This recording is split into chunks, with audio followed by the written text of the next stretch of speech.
Hi all, ಎಲ್ರಿಗೂ ನಮಸ್ಕಾರ. ನಾನು Siri. Welcome back to my channel. ಇವತ್ತು ನಾನು ಮ್ಯಾಂಗೋ ಪುಡ್ಡಿಂಗ್ ಹೇಗೆ ಮಾಡೋದನ್ನು ತೋರಿಸ್ತಾ ಇದ್ದೀನಿ. ಬನ್ನಿ ಹಾಗಿದ್ರೆ ನೋಡೋಣ. ನಾನು ಇಲ್ಲಿ 2 ಮ್ಯಾಂಗೋಸ್ ತೊಗೊಂಡಿದ್ದೀನಿ. ಮೊದಲಿಗೆ ನಾನು ಮೇಲಿಂದೆಲ್ಲ ಸಿಪ್ಪೆ ತೆಗೆದ್ಬಿಟ್ಟು ಹಣ್ಣನ್ನು ಮಾತ್ರ ತಗೊಳ್ತಾ ಇದ್ದೀನಿ. ನಿಮ್ಮ ಮಕ್ಕಳು ಹಣ್ಣು ತಿನ್ನೋಕ್ಕೆ ಬೇಡ ಅಂತಿದ್ದಾರೆ, ಹಾಗಾದರೆ ನೀವು ಈ ಥರ ಮಾಡಿಕೊಟ್ರೆ ಅವ್ರು ಖಂಡಿತ ತಿಂತಾರೆ. ಒಂದು ಸಾರಿ ಟ್ರೈ ಮಾಡಿ ನೋಡಿ.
ಹೀಗೆ ಎಲ್ಲ ಹಣ್ಣನ್ನು ಪೂರ್ತಿಯಾಗಿ ಸಿಪ್ಪೆಯಿಂದ ಬಿಡಿಸ್ಕೊತಾ ಇದ್ದೀನಿ. ಸ್ವಲ್ಪನೂ ಸಿಪ್ಪೆಗೆ ಇಲ್ಲದೇ ಇರೋ ಹಾಗೆ ತೆಕ್ಕೊಳ್ತಾ ಇದ್ದೀನಿ. ನನ್ನ ಮಗನಿಗಂತೂ ಮಾವಿನ ಹಣ್ಣು ಅಂತಂದರೆ ತುಂಬಾ ಇಷ್ಟ. ಸ್ಕೂಲಿಂದ ಬಂದ ತಕ್ಷಣವೇ ಅಮ್ಮ ನನಗೂ ತಿನ್ನಿಸು ಅಂತ ಹಠ ಮಾಡ್ತಿದ್ದ. ಹಾಗಾಗಿ ಅಲ್ಲೇ ಕಟ್ ಮಾಡುವಾಗಲೇ ಒಂದು ಪೀಸ್ ಅವನಿಗೂ ಸಹ ಕೊಟ್ಟೆ. ಅವನಿಗಂತೂ ತುಂಬಾ ಇಷ್ಟ. ಮಾವಿನ ಹಣ್ಣು ಡೈರೆಕ್ಟಾಗಿ ಕೊಟ್ಟರು ಹಾಗೆ ತಿಂತಾನೆ.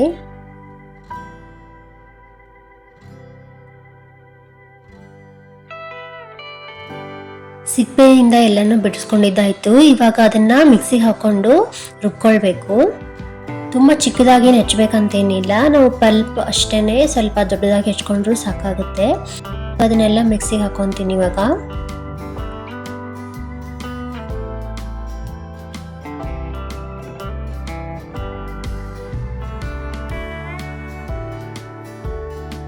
ಮಿಕ್ಸಿಗೆ ಹಾಕ್ಕೊಂಡಿದ್ದೀನಿ. ಇವಾಗ ಅದನ್ನೊಂದು ಬೌಲ್ನಲ್ಲಿ ತಗೊಳ್ತಾ ಇದ್ದೀನಿ.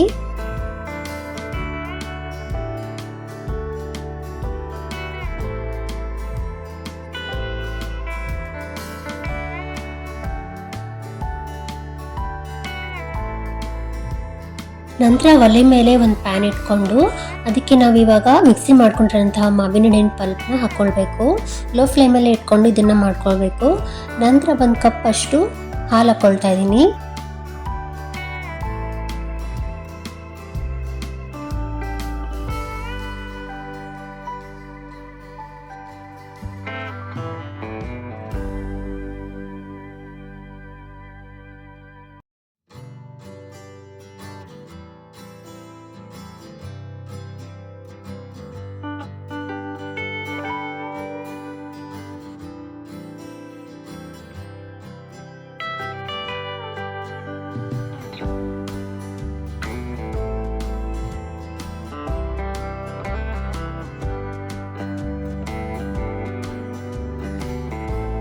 ಹಾಲು ಹಾಕಿದ ನಂತರ ನಾವು ಚೆನ್ನಾಗಿ ಅದನ್ನು 1-2 ಬಾರಿ ಕೈ ಆಡಿಸ್ಕೊಳ್ತಾ ಇರಬೇಕು.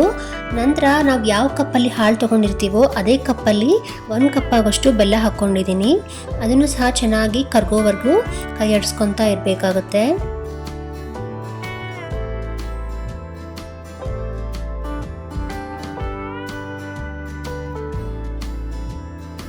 ಅದನ್ನು ಚೆನ್ನಾಗಿ ಕುದಿಲಿಕ್ಕೆ ಬಿಟ್ಟು ಇಲ್ಲಿ ನಾವು ಕಸ್ಟರ್ಡ್ ಪೌಡರ್ನ ಹಾಕ್ಕೊಳ್ತಾ ಇದ್ದೀನಿ. ಕಸ್ಟರ್ಡ್ ಪೌಡರ್ ಒಂದು 4 to 5 ಸ್ಪೂನ್ ಆಗೋಷ್ಟು ಹಾಕ್ಕೊಳ್ತಾ ಇದ್ದೀನಿ ನಾನಿಲ್ಲಿ, ಅಂದರೆ ಒಂದು 1/4 ಕಪ್ ಆಗೋಷ್ಟು. ಅದಕ್ಕೆ ಹಾಲು ಹಾಕ್ಕೊಂಡು ಚೆನ್ನಾಗಿ ಮಿಕ್ಸ್ ಮಾಡ್ಕೊಳ್ಬೇಕು ಗಂಟಿಲ್ದೇನೆ.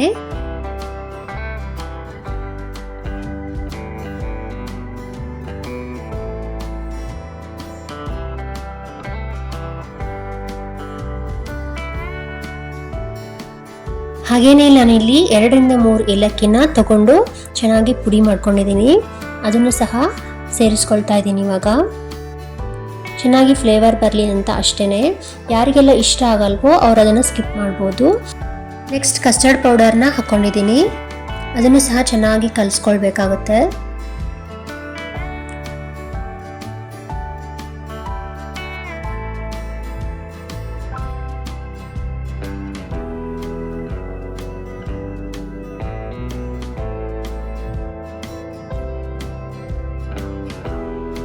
ಅದು ಚೆನ್ನಾಗಿ ಕುದಿಯೋವಾಗ ಇಲ್ಲಿ ನಾನು 2 ಟೇಬಲ್ ಸ್ಪೂನ್ ಅಷ್ಟು ಕಾರ್ನ್ ಫ್ಲೋರ್ನ ಹಾಲಲ್ಲಿ ಮಿಕ್ಸ್ ಮಾಡಿಕೊಂಡು ಹಾಕ್ಕೊಳ್ತಾ ಇದ್ದೀನಿ. ಇದು ಯಾವಾಗ ಹಾಕಬೇಕಂತಂದರೆ ಮ್ಯಾಂಗೋ ಚೆನ್ನಾಗಿ ಕುದೀತಾ ಇರಬೇಕು. ಅಂದರೆ ಒಂದು 10 to 15 ಮಿನಿಟ್ಸ್ ಆದಮೇಲೆ ಕೊನೆಯಲ್ಲಿ ಇದನ್ನು ಹಾಕ್ಕೊಳ್ಬೇಕಾಗುತ್ತೆ ನಾವು.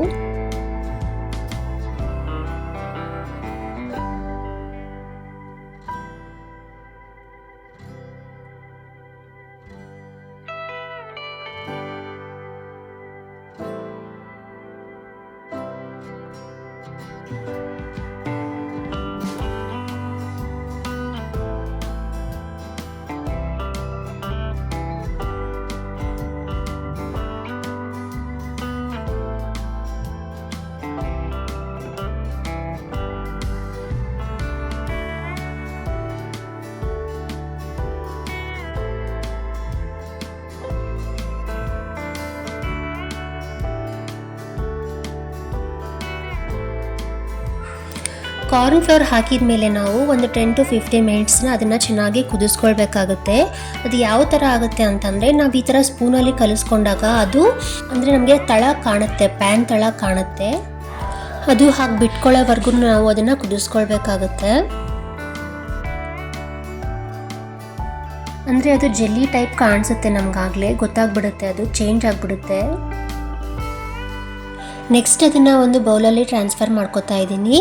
ನಿಮ್ಮ ಹತ್ರ ಮೋಲ್ಡ್ ಇದ್ದರೆ, ಕೇಕ್ ಮೋಲ್ಡ್ಸ್ ಅದೆಲ್ಲ ಇತ್ತಂದರೆ ಅದರಲ್ಲೂ ಸಹ ಹಾಕ್ಕೊಳ್ಬೋದು. ಅದು ಸ್ವಲ್ಪ ತಣ್ಣಗಾದ ನಂತರ ಅದನ್ನು ನಾವು ಫ್ರೀಝರಲ್ಲಿ ಇಟ್ಕೊಳ್ಬೇಕಾಗುತ್ತೆ. 1 hour ಸಾಕು.